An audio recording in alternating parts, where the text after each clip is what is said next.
Hello అండి, నా పేరు డాక్టర్ కారెడ్డి శ్రీధర్ రెడ్డి. నేను general laparoscopic surgeon and laser సర్జన్ని.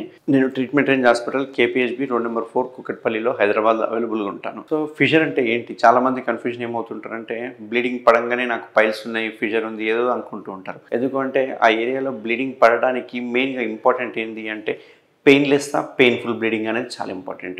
ఇక్కడ పెయిన్లెస్ బ్లీడింగ్ ఉంది అంటే కనుక అసలు పెయిన్ లేదు కానీ ఒట్టి బ్లీడింగ్ పడుతూ ఉంటుంది. అట్లాంటి వాళ్ళకి పైల్స్ ఉండే అవకాశాలు. కానీ విపరీతమైన పెయిన్తో బ్లీడింగ్ పడుతుందంటే వాళ్ళకు ఫిషర్ ఉండే అవకాశాలు ఉంటాయి.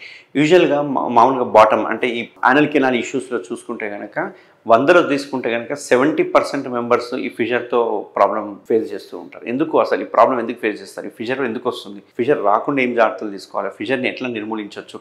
అండ్ ఫిషర్కి the best treatment laser treatment మన ట్రీట్మెంట్ రేంజ్ హాస్పిటల్లో ఏ రకంగా అవైలబుల్ ఉంది, ఏ రకంగా చేస్తారనేది నేను ఇవాళ చెప్తాను.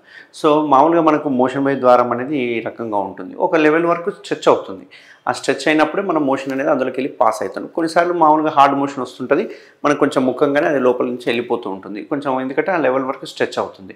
యూజువల్గా మనకు 3 ఫింగర్స్ పట్టాలి. మోషన్ పోయే ద్వారం అనేది మంచి రిలాక్స్డ్గా 3 ఫింగర్స్ అనేది పట్టాలి. సో కొందరికి ఏమవుతుందంటే విపరీతమైన అంటే డైట్ లేకుండా ఇష్టం వచ్చిన బిర్యానీస్ తినడం కావచ్చు, లేకుంటే ఫ్రూట్స్ తక్కువ తినడము, వాటర్ తక్కువ తీసుకోవడము, వీళ్ళు ఎక్కువ బయట ఫుడ్ తీసుకోవడం, మసాలా ఫుడ్ తీసుకోవడం వల్ల ఏమవుతుందంటే కొందరికి ఎప్పుడో సరే వాళ్ళ లైఫ్ టైంలో హార్డ్ మోషన్ అనేది వస్తూ ఉంటుంది అన్నట్టు. సో రాళ్ళ లాంటి మోషన్ వస్తూ ఉంటుంది. వీళ్ళు ఏం చేస్తున్నారంటే గట్టిగా ముక్కాల్సి వస్తుంది. ఆ ముక్కడం వల్ల ఏమవుతుందంటే ఈ స్ట్రెచ్ అయినా ఇంత స్ట్రెచ్ అయినా కానీ ఆ మోషన్ బయటికి రాదు. దాంతో ఇంకా గట్టిగా ముఖ్య వరకు ఏమవుతుందంటే మోషన్ బయటికి వచ్చుకుంటూ మొత్తం యానల్ కెనాల్ని చీల్చుకుంటూ వస్తుంది అన్నట్టు. అంటే చిట్లిపోవడం అంటారు కదా, చిట్లిపోతూ ఉంటుంది అన్నట్టు. అట్లా చిట్లిపోవడాన్ని మనం ఫిషర్ అంటుంటాం అన్నట్టు. దీనిలో కూడా 2 రకాల ఫిషర్స్ ఉంటాయి. అక్యూట్ ఫిషర్ అని, క్రానిక్ ఫిషర్ అని చెప్పి అంటుంటాం అన్నట్టు. సో ఈ అక్యూట్ ఫిషర్ ఏంటి అంటే ఇమ్మీడియట్గా ఇట్లా చీల్చుకొని రావడం వల్ల మొత్తం కట్ అయిపోయి విపరీతమైన మంట, నొప్పి అనేది స్టార్ట్ అవుతుంది. అండ్ వీళ్ళకు బ్లీడింగ్ పడే అవకాశాలు ఉంటాయి. బ్లీడింగ్ అనేది మోస్ట్ కామన్గా బ్లీడింగ్ చూసుకుంటే కనుక వీళ్ళకు లాస్ట్లో చిట్లినట్టుగా పడుతూ ఉంటుంది. కమ్మోడంతా చిమ్మినట్టుగా పడుతూ ఉంటుంది. కొందరికైతే స్టార్టింగ్లో 1-2 చుక్కలు పడుతుంటాయి. కొందరికైతే మోషన్ వస్తూ ఉంటే దారి పొడుగున మోషన్ అంతా అంటుకుని తీగలుగా మోషన్తో పాటే బ్లడ్ అనేది రావడం జరుగుతూ ఉంటుంది అన్నట్టు. ఇవి కండిషన్ బట్టి ఒక్కొక్కరికి ఒక రకంగా ఉంటుంది అన్నట్టు. సో యూజువల్గా మనం ఎప్పుడు చెప్తుంటాను నా వీడియోస్లో, మోషన్ బై ద్వారం అనేది మన లిప్స్లా ఉంటుంది. మన లిప్స్కి ఎంత కేర్ ఇస్తామో మోషన్ బై ద్వారం కూడా అంతే కేర్ ఇవ్వాలి. అక్కడ ఇచ్చింగ్ కానీ ఇట్లాంటివి ఏమైనా ఉంటే కనుక సిడ్జ్ బాత్ చేయడం కానీ ఇట్లాంటివన్నీ చూసుకోవాలి. కానీ ఎప్పుడైతే ఇట్లా హార్డ్ మోషన్ పోయినప్పుడు అట్లా చిట్టిపోయింది అంటే కనుక దాన్నే మనం ఫిషర్ అంటాం అన్నట్టు. సో వాళ్ళకి బ్లీడింగ్ పడే అవకాశాలు ఉంటాయి. విపరీతమైన పెయిన్, మంట, నొప్పి, అంతేకాకుండా హార్డ్ మోషన్ పాస్ అవ్వడము ఇట్లాంటివన్నీ చూస్తూ ఉంటాం. ఎంత నరకంగా అనిపిస్తుంటుంది అంటే వీళ్ళకి నెక్స్ట్ డే మోషన్ వెళ్ళాలి అంటే వీళ్ళకు కళ్ళలో నీళ్లు తిరుగుతుంటాయి అన్నట్టు. మోషన్ వెళ్ళడానికి ఇష్టపడరు. ఎందుకంటే నొప్పి మళ్ళీ ఎక్కడ రిపీట్ అవుతుందేమో అన్న ఉద్దేశంతో మోషన్ని బంద్ చేసుకుంటారు, ఆపుకుంటారు. దీనివల్ల 1-2 రోజులు ఆపుకోవడం వల్ల మోషన్ ఇంకా హార్డ్గా ఫామ్ అయిపోతుంది. ఇంకా హార్డ్ ఫామ్ అయ్యే వరకు 3rd డే మోషన్ మళ్ళీ గట్టిగా మొక్కే వరకు కట్ అయిన చోట మళ్ళీ కట్ అవుతూ ఉంటుంది. అట్లా కట్ అయిన చోట హీల్ అవుతున్న కొద్దికల్లా మళ్ళీ కట్ అవుతుంటుంది. ఎందుకంటే నెక్స్ట్ డేనే మోషన్ పోతుంటాం కాబట్టి. సో కట్ అయినది హీల్ అవుతుంటుంది, కట్ అవుతుంటుంది, హీల్ అవుతుంటుంది, కట్ అవుతుంటుంది. ఇట్లా క్రానిక్గా ఎక్కువ రోజులు ఇలాగే కట్ అవుతూ హీల్ అయిపోతూ ఉంటే దాన్నే మనం క్రానిక్ ఫిషర్ అంటూ ఉంటాం అన్నట్టు. సో ఇక అక్యూట్కి క్రానిక్ డిఫరెన్స్ చూసుకుంటే కనుక అక్యూట్లో ఎటువంటి పులిపిరి లాంటివి తగలవు మనకి. ఇక్కడ వాష్ చేసుకునేటప్పుడు లేకపోతే ఆ ఫిషర్ దగ్గర ఎటువంటి చిన్న పులిపిరి లాంటివి స్కిన్ ట్యాగ్స్ అంటాం, దాన్ని మనం సెంటినల్ పైల్ అంటుంటాం అన్నట్టు. సో అట్లాంటివి ఏం తగలవు. బట్ క్రానిక్ ఫిషర్ అంటే ఎక్కువ రోజు నుంచి ఇదే కట్ అయిపోతూ హీల్ అయిపోతూ బాధపడుతూ ఉంటే కనుక వాళ్ళకు చిన్న పులిపిరి లాంటివి చిన్నవి పీలికల్ లాంటివి తగులుతూ ఉంటాయి అన్నట్టు. ఇట్లా పీలికల్ లాంటివి తగులుతున్నాయి అంటే వాళ్ళు క్రానిక్ ఫిషర్ ఉన్నాయి. అది అక్యూట్ కాదు, క్రానిక్. ఎప్పటి నుంచో ఇంకా ప్రాబ్లం ఉంది అని అర్థం అన్నట్టు. సో దీనికి ఒకప్పుడు ట్రీట్మెంట్ ఏంటంటే ఓపెన్ చేసేవాళ్ళు. దీన్ని స్పింక్టరాటమీ అనేవాళ్ళం, లాటరల్ స్పింక్టరాటమీ అనేవాళ్ళం. ఈ ఓపెన్ సర్జరీలో ప్రాబ్లం ఏంటంటే బ్లేడ్తో కట్ చేస్తాం కాబట్టి ఓసారి ఎక్కువ కట్ అయితే కనుక మోషన్ కంట్రోలింగ్ పవర్ పోయే అవకాశాలు ఉంటాయి అన్నట్టు. సో ఓపెన్ సర్జరీ కాకుండా మన ట్రీట్మెంట్ రేంజ్ హాస్పిటల్లో మనం చేసే సర్జరీ ఏదైతే ఉందో అది కంప్లీట్ లేజర్ ట్రీట్మెంట్ అన్నట్టు. సో దీన్ని లేజర్ లాటరల్ స్పింక్టరాటమీ అంటాం అన్నట్టు. ఇందులో అడ్వాంటేజ్ ఏంటి అంటే ఎటువంటి కోత ఉండదు, ఎటువంటి బ్లేడ్ యూజ్ చేయము, ఎటువంటి కుట్లు ఉండవు. ఎందుకంటే కోత సర్జరీలు అయితే కుట్లు వేయాల్సి వస్తుంది. బట్ లేజర్ సర్జరీలు ఎటువంటి కుట్లు ఉండవు.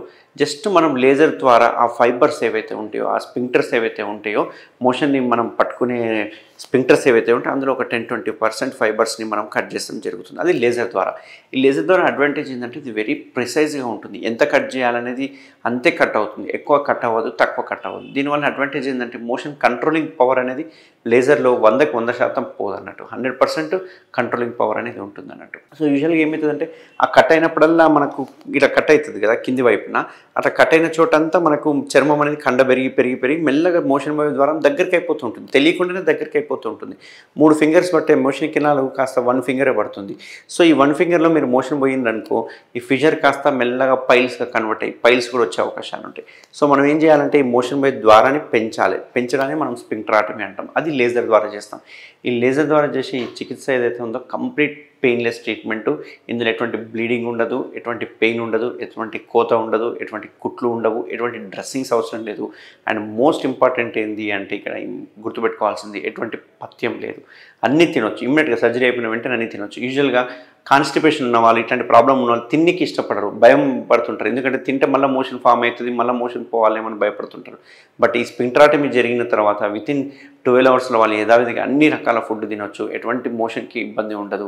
మోషన్ అనేది ఫ్రీగా వెళ్ళిపోతుంది. ఇటువంటి ఫిషర్స్ కానీ ఇట్లాంటివన్నీ హీల్ అయిపోతాయి ఆటోమేటిక్గా.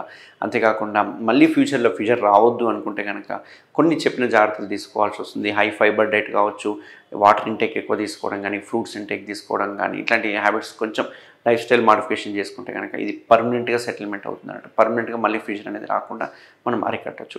సో ఇట్లా నేను చెప్పిన సిమ్టమ్స్ ఎవరికైనా ఉంటే కనుక ట్రీట్మెంట్ రేంజ్ హాస్పిటల్ అవైలబుల్గా ఉంటాను. ఎనీ టైం మీరు రావచ్చు, ఒకసారి చూయించుకొని ఒకవేళ నిజంగా ఫిషర్ ఉండి పెయిన్ఫుల్ ఉంది అంటే కనుక దీనికి సింపుల్ ఒక లేజర్ స్పింక్టరాటమీ చేసుకోవడం వల్ల హ్యాపీగా మళ్ళీ రిటర్న్ వెళ్ళిపోవచ్చు. Thank you very much. Thank you Sridhar Reddy sir. Thank you doctor Sridhar Reddy sir. Thank you Sridhar Reddy sir. Thank you Sridhar Reddy sir. Thank you Sridhar Reddy sir. Thank you Sridhar Reddy sir. Thank you Sridhar Reddy sir. Thank you Sridhar Reddy sir. Thank you Sridhar Reddy sir. Thank you Sridhar Reddy sir.